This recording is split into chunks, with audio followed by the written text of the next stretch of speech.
What's going on, everybody? We are back, both of us, once again. Sir. This podcast will be a little bit different, going over strictly college stuff because college football is winding down.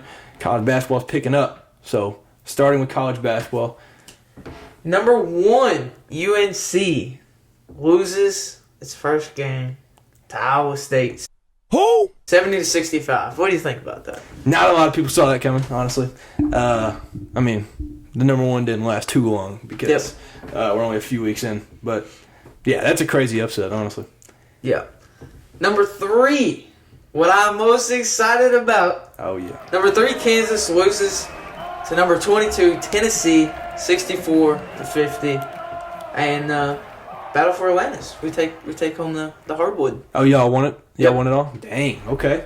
That wasn't even that score wasn't even that close, honestly. Yeah. It looks closer than what it was. I was keeping up with it. I wasn't watching it, but I was keeping up with it on my phone, and it was like domination. Y'all were up like 20 at one point, and yeah, y'all look good. Y'all look scary. I feel like that loss to Colorado kicked y'all in gear. I think so too. That's what I was literally about to say. That loss really, I think, woke us up. So we beat Kansas, and we moved up 9 spots, so we're number 13 now. Yeah, y'all moving up. So number 6, Gonzaga. They lost to Texas early.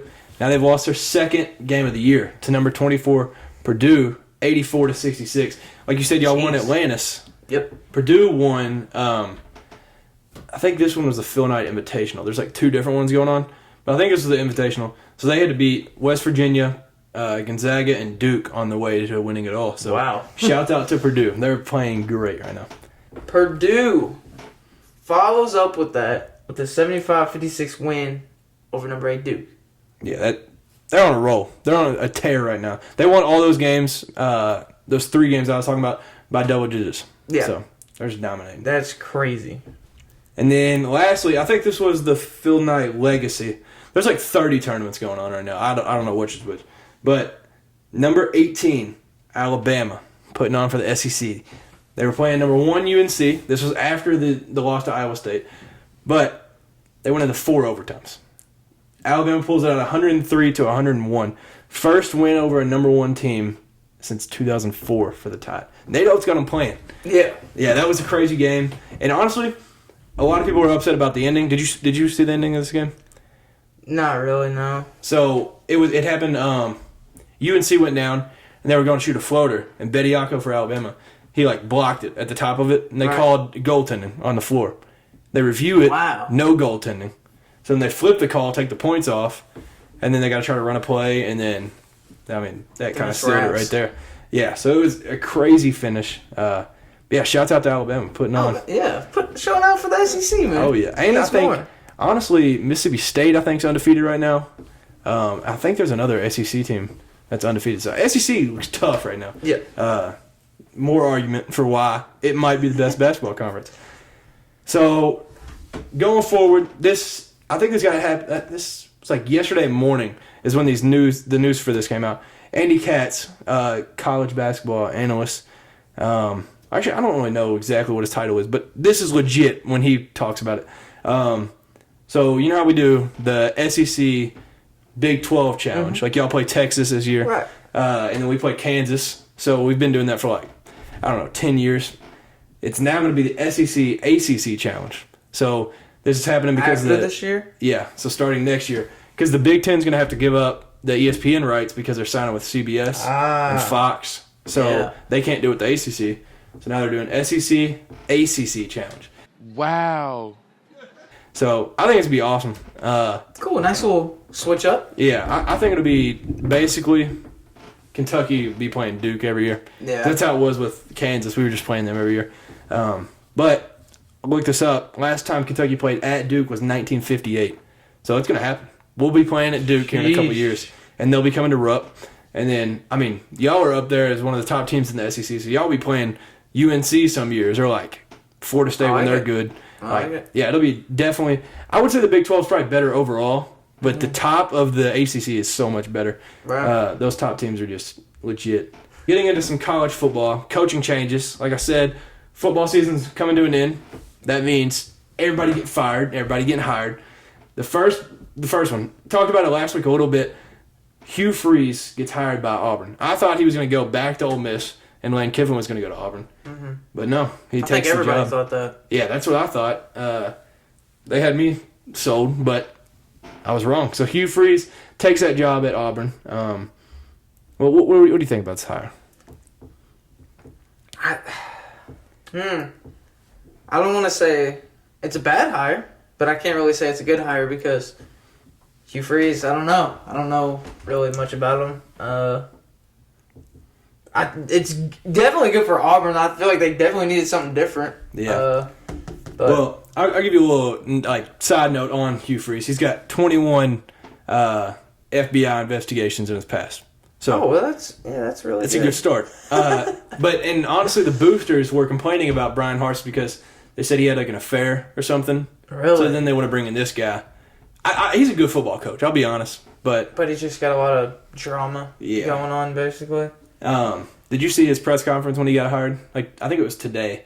Maybe I think because he was part of when Ole Miss beat Alabama twice. Mm-hmm. He was the coach for them, and he said he was ranting about this. He was like, "Got respect for Nick Saban and his wife. They've been great to me, but I hope they're nervous today." So it's a little shot right off the bat. No way. Yeah, family member and all. Well, dude, it's just a shot right away. I don't know if you want to do that if you're Hugh Freeze here, but I think that means Alabama will win by 50 next year. Yeah, I guess he was just doing that because he said Nick something Saban is Nick Saban. It's like, hey, go after the big guy, I guess. Yeah, definitely punching up though. Something a little cool: the first FBS coach to ever be born in the 1990s is now head coach. Arizona State hires 32-year-old Kenny Dillingham. He was the Oregon offensive coordinator. It's not a huge deal because it's Pac-12. We don't follow it too much, but I think it's pretty cool. Youngest coach in Power 5, so yeah, it's very pretty cool. Crazy. And they've had a good offense the past couple of years, so yeah, I think it's a good hire. Matt Rule is named the head coach of Nebraska. This rumor's been flying around for a while. What do you think about this hire, though? Great hire. I think so, too. I think he's a great coach all around. Yeah. I think he's a great college coach. Yeah. We'll agree on that. Because when he went to the Panthers, didn't pan out, to say the least. Yeah. So, some of his stats from being head coaches in college: 2 10-win seasons when he was at Temple, and then took Baylor from 2-10 to 11-1. Mm-hmm. So, his resume is loaded. Yeah. And honestly, Baylor was having a great chance at winning the Big 12 his last year there. So, if it wasn't for, I think it was Jalen Hurts his last year. So, if it wasn't for Jalen Hurts, they probably have a Big 12 championship under him. But, yeah, you think he brings Nebraska back? I was literally about to say, with him coming back, we might see a new Nebraska. Stop the cap. Stop the cap right now. The new old Nebraska. You know what I mean? Yeah. Because Nebraska, way back when, was before our time, a very good college football team. And hopefully we see that again. New hire. I'd like to see it. And something cool, he actually pulled the offensive coordinator from South Carolina to be the OC at Nebraska. So that'll be a quick change. Interesting. But and we were talking about it earlier how weak the Big Ten West is. Right. If he just gets them at least okay, he's got a chance to win it every year. So, I mean, that's all you can ask for, really, for right now, with how low they've been. But, yeah, like we said, Lane Kiffin has been the talk of the coaching portal. He signs an 8-year deal to stay with Ole Miss.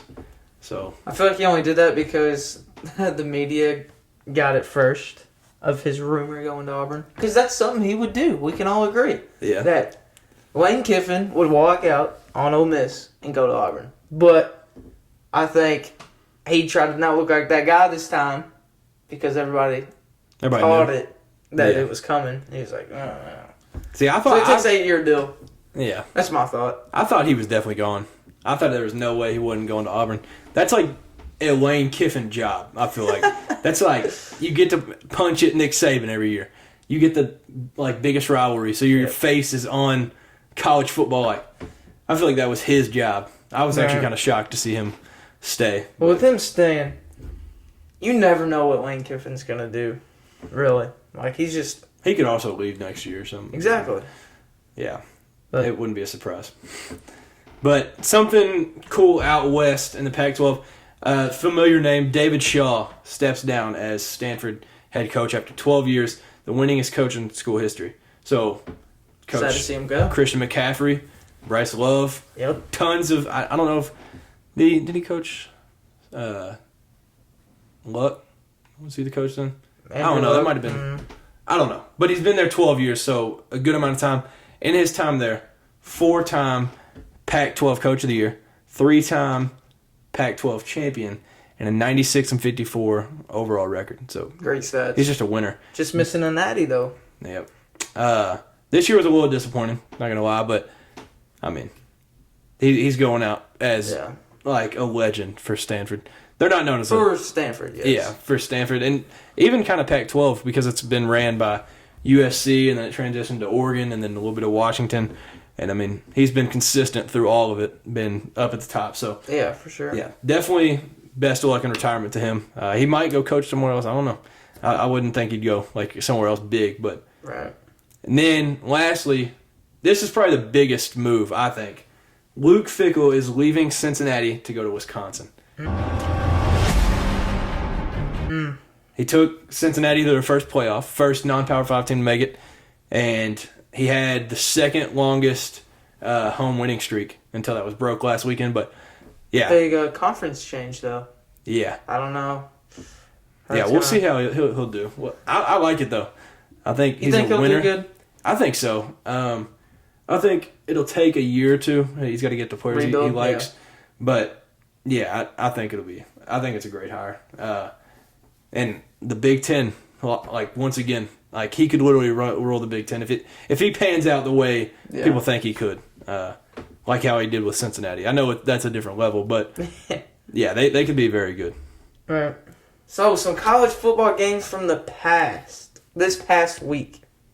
Texas Tech beats Oklahoma in overtime, 51-48. Kind of a crazy game. Yeah. This is the first time they've beat Oklahoma since 2011.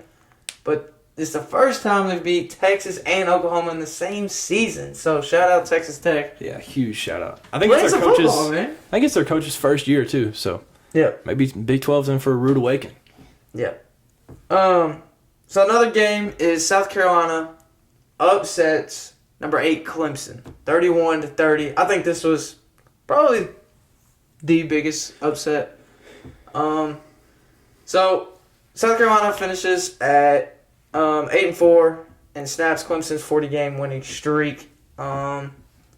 That's pretty crazy. Yeah, then they stormed Clemson's field. I think that's awesome. Were they the ones that stuck the flag in the middle of the field? Was that Michigan did that. Oh, Michigan did that. Yeah, Yeah. Ohio State. Okay, yeah, that makes more sense. But yeah, crazy. So South Carolina, I guess they found that spark. Yeah, Spencer Rattler went Saturday. Second half of the season. Yeah, I don't know what got into them, but they beat both of our teams. Yeah. So. So South Carolina, I believe, had a 7-game losing streak against Clemson, and so they snapped that streak. Yeah, that's crazy. I honestly didn't see this coming at all. Like, we didn't even do picks on it last week because I didn't think there was a chance Clemson was going to lose at home. But little do we know. Yep. Another game is Texas A&M upsets number 5 LSU. Okay, this goes back and forth with the South Carolina game because they were both huge upsets and really changed the playoffs, basically. Yeah, LSU's gone. They have no hope of making the playoff now. Yeah. Texas A&M finishes at 5-7. Like you said, ruins LSU's playoff chances now. But yeah, what do you think about that upset? I mean, and honestly, it wasn't even a game. Like, 38-23, but it wasn't. It was more than that. Like, there was just like, once the scoop and score happened, it was like, say bye to the playoff chances, LSU, because there was like no hope. But yeah, it's wild. Never doubt Jimbo Fisher, I guess. Hey. So they still didn't make it to a bowl game, but they got a nice little upset. Yeah, at the end of the hey, season. way to send the seniors off. Exactly. I think it was their senior day, so I mean, I guess that's a good way to end it. Yep. So moving on, TCU beats Iowa State in a blowout, 62-14. Yeah. And they finished the season, first undefeated season since 2010. And I actually heard him on game day saying, watch out for Iowa State because they play good teams close. But it's safe to say it wasn't too close. But yeah, like you said, they finished 12-0. So shouts out to Sonny Dykes, Max Duggan, and the whole Horned Frogs team. So yeah, that's dope. So getting into the big games that we made the picks on, rivalry week, like I said, Auburn and Alabama. Number 7, Alabama. In the Iron Bowl, I said Alabama 41-28. I said 38-7. So we both thought pretty heavy on Alabama. Alabama won 49-27. Bryce Young, probably about 99.9% sure it's going to be his last game at Bryant-Denny Stadium. Yep. No way he comes back. He had 4 touchdowns and 391 yards. So salute to the young man. Way to end it, man. So that has him finishing second in Alabama history for passing yards in a season behind A.J. McCarron. And then what a name. Bryce Young is the first player in school history to have 3,000 yards in multiple seasons. So he left his mark, to say the least. And honestly, Alabama quarterbacks get a ton of hate. Like, they never pan out in the NFL or something. Do. And, I mean, I think if you're going to be that guy to say they don't pan out, I think Bryce Young will. As long as he stays healthy. Yeah. The way he plays is, like, perfect for the NFL right now. Right. Then we had number 25, Louisville. So nasty. At Kentucky. I took Kentucky 37-14. Kentucky 24. I think I said 24-21. Yeah, I think so. About 3. I had the Cats about 3. But then we won 26-13. So I said, like, a few weeks ago, I said we just got to score 25 the rest of the season because they've had that stat that we would only have one loss if we scored 25 in every game. So, I mean, we did it, and we won. So, but for the first time ever, we had matte black helmets. I'll try to throw up a picture on the screen. Clean. You said they were clean, so I liked them. They pulled them out like an hour before kickoff. Yeah, I think they're pretty sweet, though. But defense didn't play great, but got the job done. 13, not that it's a lot, but it's Louisville. You can't let Louisville score 13 on you. But, I mean, it's fine. Will Levis played well, 188 yards and 2 passing touchdowns. And both freshmen showed out. I've talked about them all year, Dane Key and Barryon Brown. Dane Key broke the school record for freshman receiving touchdowns in a season. Barryon Brown broke the school record for freshman receptions in a season. So bright future. Yeah, definitely a bright future. And we've been worried about them transferring after this season. I've talked about it a little bit. Barryon Brown said in a press conference after the game, he said, I don't know who started those rumors, but I'm BBN for life. Y'all need to stop spreading them rumors. That's huge. Or something. So, yeah, that's major. I was worried about losing them to, like, Alabama because you know they're going to bring the NIL money. Yeah. And so that was my worry. But, yeah, so there's been a couple moves after the season. John Settle, the running back coach, has been fired. He got fired yesterday. He's also the special teams coach. There's no way he'd practice special teams. So our special teams was awful the entire year. So, yeah, he's gone. We're also looking. We're going to hire a special teams coordinator because of how bad it was the whole year. So you're, getting a coordinator Cleaning just house. for special teams. Yeah, we're not going to have somebody So halfway. And then the biggest move of the offseason we all have been waiting for. Rich Scangarello is fired. I mean, he had That's exactly what I've been waiting for. This is exactly, I don't mean to sound like Cat Williams, but this is exactly what I've been waiting for. I'll see it coming, really. Yeah, he had to. And honestly, I feel a little bad for him because when he came in, he was like, Stoops, I got you 3 years. Guaranteed. Because Liam Cohen came, got a year, got the offer from the Rams and left. But he never promised. But Rich Scangarello promised 3 years, but he's just Not that didn't guy, work. pal. Yeah, if you're not putting up like double digits every game, you're not going to compete, especially in the SEC. So, yeah, it's definitely a good move. And I've heard that the favorites for the OC right now, Brian Hartline, wide receivers coordinator at Ohio State, and then Liam Cohen from last year, and then Dan Mullen. That's a name. Dan Mullen. A name from the past, but I would be fine with any of them. There's also been like Willie Taggart was thrown in the mix. So basically, it's up for grabs. They're Yeah. open right now. If I had it up to me, I'm throwing all the marbles in for Liam Cohen because what he did last year, and this team could have been so much better. So we had one really good wide receiver last year, and then 2 or 3 this year. So it was kind of a what could have been season. Yeah. But it just didn't pan out. So yeah, it was disappointing. But finished 7-5. Made a bowl, obviously. So yeah. So number 9, Tennessee at Vanderbilt. Tennessee was a 14-point favorite. You said 49-31. I said Tennessee 21-13. We're both a little off. I thought Vandy was going to put up some points, but I predicted low because I wasn't sure how we were going to play, after losing and then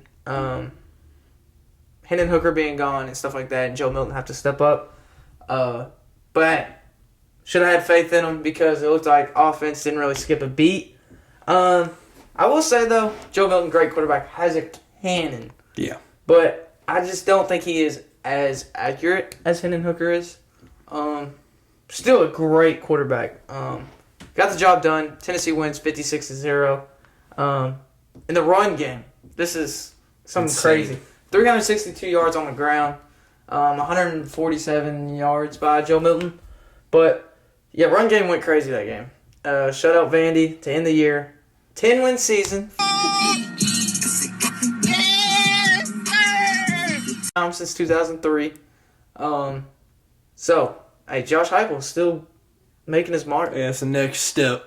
Now he's got to take y'all to undefeated. Yep. Or SEC just- championship and then to Natty and so on and so on. Yep. So- So if he stays, that's what's y'all's future. Yep. So do you think, you said Joe Milton not as accurate, do you think his, IQ is as good, like he's making the right decisions, same way Hendon Hooker did, or you think he's a little slow? Yeah, to it, just or- because with them being so close and training the same and being the same for number. No, I think he's still making the right decisions and stuff. But some of his throws were just, I can tell. I guess I'm just used to having Hendon Hooker, Yeah. basically God. But Yeah. Joe Milton, no, he has a cannon. He can hit people deep. I'm not saying he's not accurate. I'm just saying he's not as accurate as Hendon Hooker is. It's hard to reach that level, though. Yeah. But, no, decision's still the same. I feel like. I think he played good. 1 touchdown, 147 yards. So confident going into the bowl game, though. Yeah. Not taking a step back at all. Especially after that run game. So even if he doesn't have a good game, if we're putting 362 yards on the ground, Yeah, if you're still hanging 56 and you only got 1 passing touchdown, you're good. Exactly. So.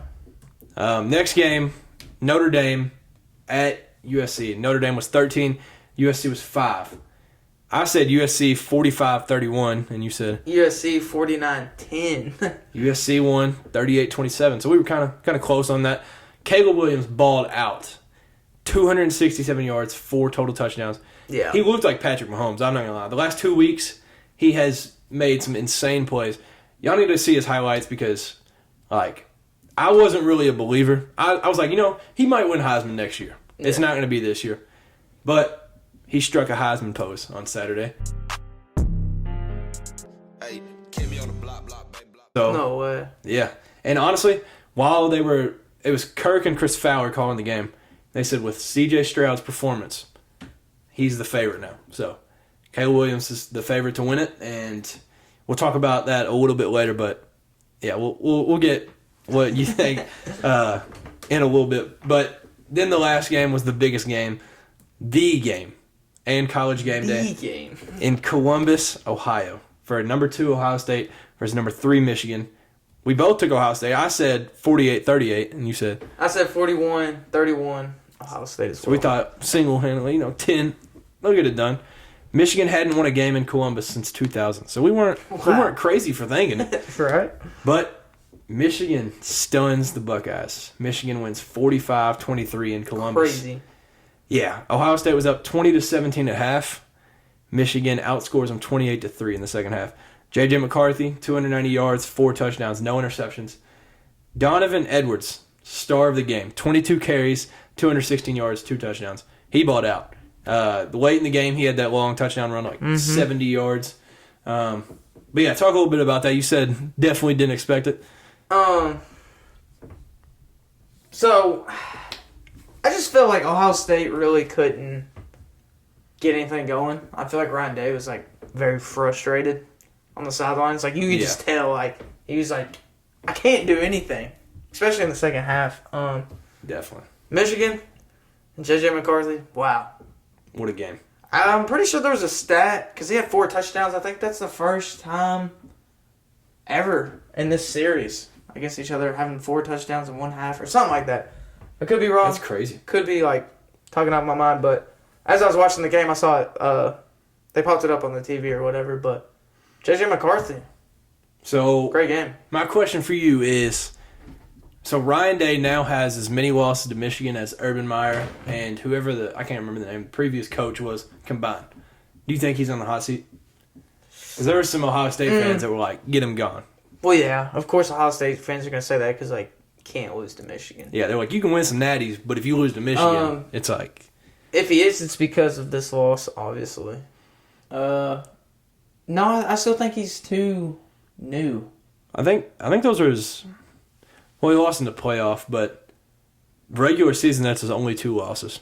Yeah, So like still doing a great job. I just think like they'll give him some more time. yeah, I mean, if it goes to the next season, they lose again, like kind of a blowout. Okay, now we're starting to get a little yeah.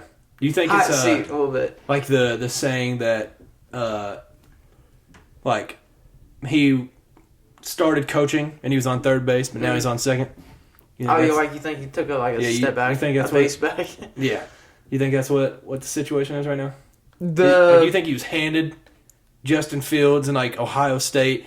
Because honestly, yes. he had Olave, Garrett Wilson. Yeah, So I kind of agree with that. Yeah, yeah, I could definitely see that. But yeah. I mean, he's got a top 2 wide receiver in the country right now, and who was the Heisman favorite. So I think you've got to make some. You've got to score more than 3 in a second half. Yeah. So yeah, I don't know. Yeah, But especially with that offense and just Ohio State, basically. But credit Michigan. yeah, huge shout out to them. I did not expect it at all, but yeah. So getting into next week, we've got championship week. We'll go over our season predictions from what we had before the season started. We'll go over that right after this. But first, we've got the ACC championship. Number 9, Clemson versus number 23, North Carolina. I'm taking Clemson 34-24. Who you like? I'm liking Clemson as well. I'm taking them 27-17. Both of us by 10. So Yep. pretty single-handedly. But Big Ten championship. Number 2, Michigan versus unranked Purdue. Safe to say I'm going to Michigan. 34-27. Talking about a touchdown, I think Purdue puts up a fight, but I'm going Michigan as well. 44-21. A little bit bigger of a win. yeah. Pac-12 championship. Rematch of USC's only loss of the season. Number 4, USC versus number 11, Utah. I'm going USC, 48-31. Hey, I'm going Utah, man. 28-24. Hey, gonna bring 'em Utah beat them 43-42, I think, was the score in the regular season. So it could happen again. It's hard to beat a team twice. But Utah but- going to do it. I don't know. After Caleb Williams having that amazing game, Yeah, he's been balling. that might be a bad prediction, but hey, I like a upset. I like underdog. Got to have a couple of different picks in here. So the SEC championship, number 1 Georgia versus number 14 LSU. I'm going Georgia, 37-27. I'm going Georgia as well. 35-28. I'm winning by So we touchdown. both think LSU going to put up a fight. Mm-hmm. Then we've got where College Game Day is headed, the Big 12 championship. I think this is the most important one because this one can change a lot. A lot. So number 3 TCU versus number 10 Kansas State. Kansas State's first time in the Big 12 championship since 2003. But hate to spoil it, I got TCU, 44-35. I think Kansas State's going to make the most of it. I got them winning by 11, 38-27. So you think TCU is TCU. the dream season? I said it all season. I've been wrong every single time, but I have one more chance to make it right. TCU thought they were going to the playoffs, but not so fast. Kansas State is there Not to so ruin fast. the day. Man, yeah, I can see it. I think that'll be a great game. Yeah. Because, what was it? TCU won 38-28, I think. That was the game TCU was down like 28-7 And is at half or something, and then they came back and won Yep. 38-28. So yeah, Kansas State's definitely trying to get back at them. Yeah, the Georgia and LSU game can also change a lot too. Yeah, it can. Wait, so you think if LSU wins by a field goal, you think Georgia's out? No, I wouldn't say. No, I wouldn't rule them out. You know, like 4, 3. Yeah, 3 or 4. You can't push Georgia all the way out just because of One loss. yeah. Yeah. And That to we a could- team that was ranked 5th, weren't they 5th? Yeah, they were 5th going into So last week. I don't know. Couldn't knock them out. So I think that game, back to the Georgia and LSU game, I feel like either Georgia is gonna walk all over LSU, or LSU is gonna put up a fight, and never know, something crazy might happen. Yeah. So real quick, the Heisman race I was just mentioning, Caleb Williams. So who, if it ends right now, who are you giving Heisman to? Hannah Hooker. Hannah Hooker? Okay.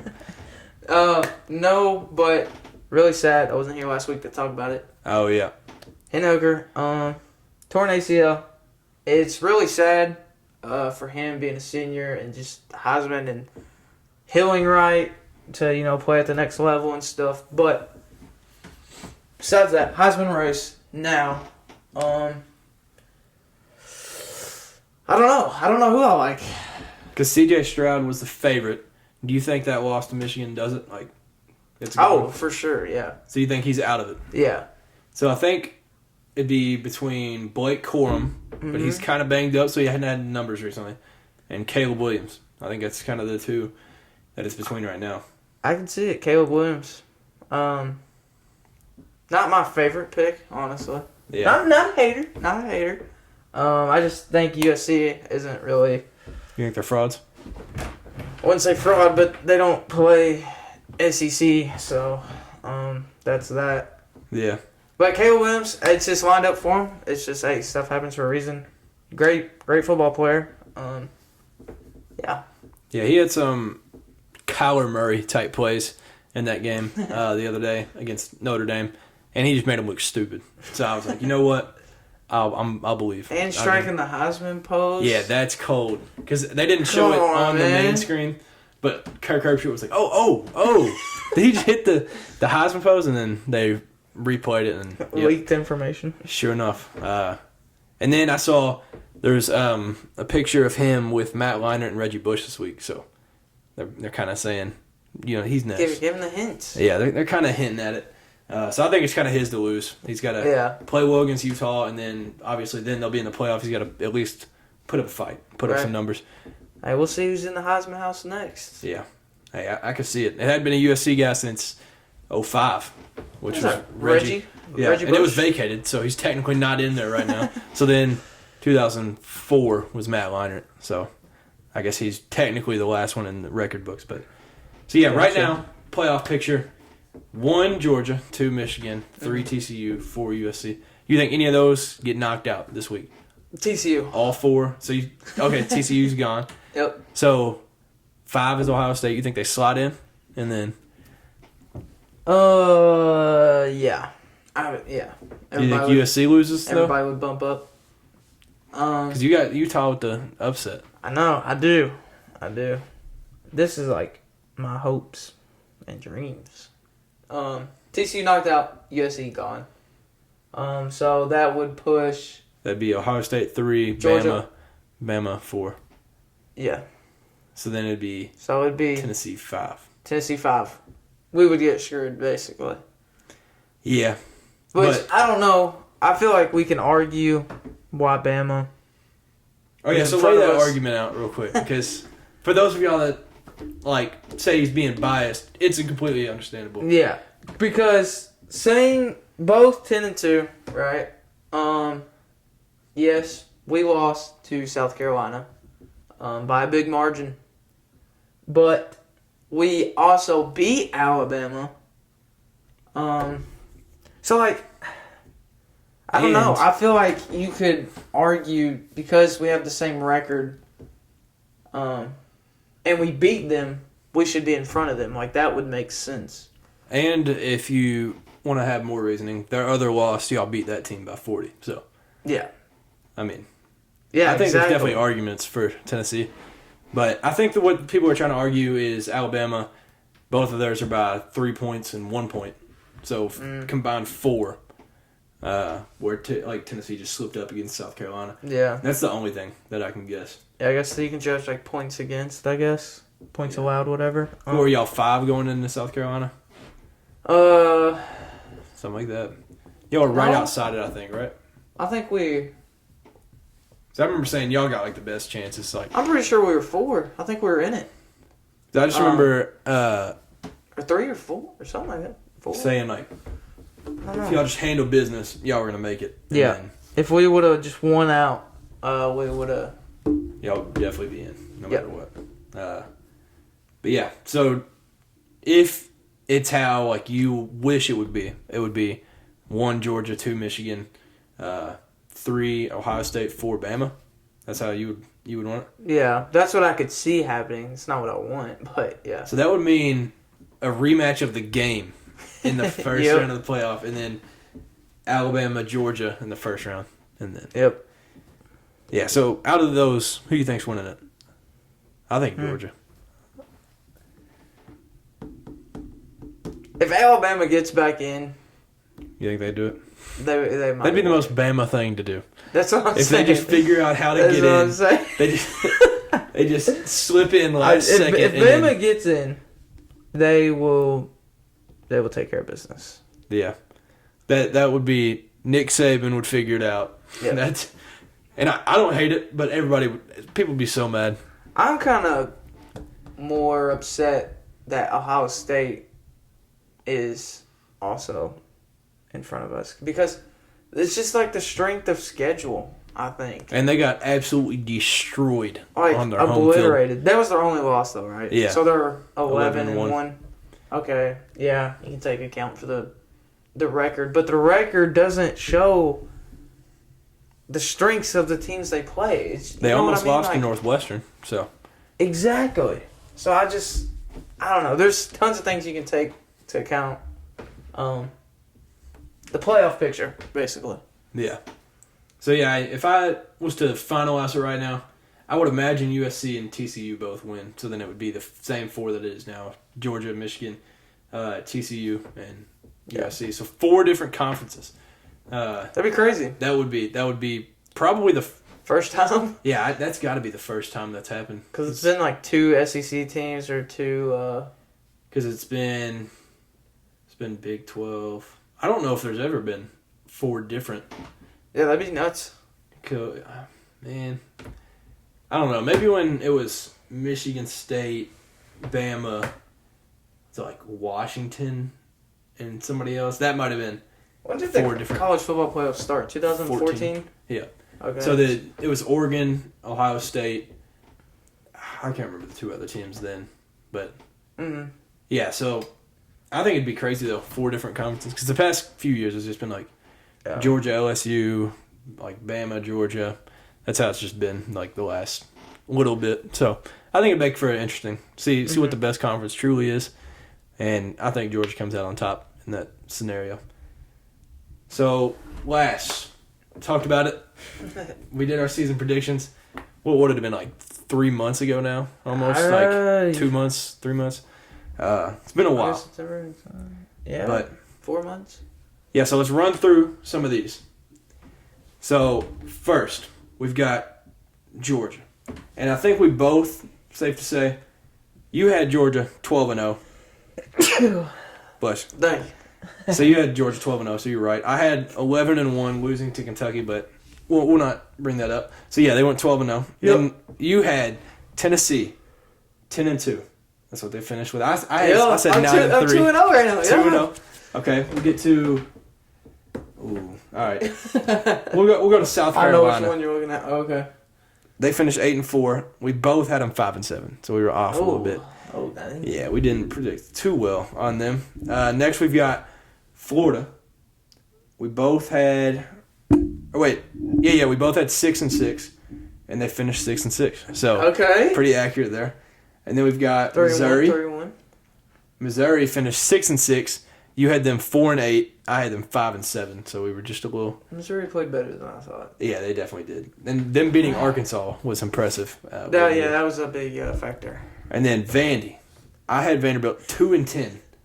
And then you had them 3-9. Yeah. And they finished 5-7. That's crazy. Right. What was that? Their best record since like since Jesus was a small child. Yeah, at least, if not before then. But then we go to the West. I had Alabama 12-0. You had Alabama 11-1, and they finished 10-2. So okay. We're not far off there. LSU, I had them 6-6. You had them 5-7, and they finished 9-3. So I think we both expected them to not. They were the sleeper. Yeah, we didn't expect them to have a great year under Brian Kelly first, but yeah. Then you got Ole Miss. I had them 8-4. You had them 9-3, and they went 8-4. So all right. They were pretty Cam Waddle takes that one. Mississippi State. I had them 7-5. You had them 5-7, and they finished 8-4. Jeez, wow! You're sleeping on these West teams. Then we had Arkansas. I had Arkansas 10-2. I'm pretty sure I was high on Arkansas too. Yeah, you had them 9-3. They finished 6-6. So I was even farther off. How about that for a West team? Golly. Then Auburn. I had Auburn. I think I might even had them good.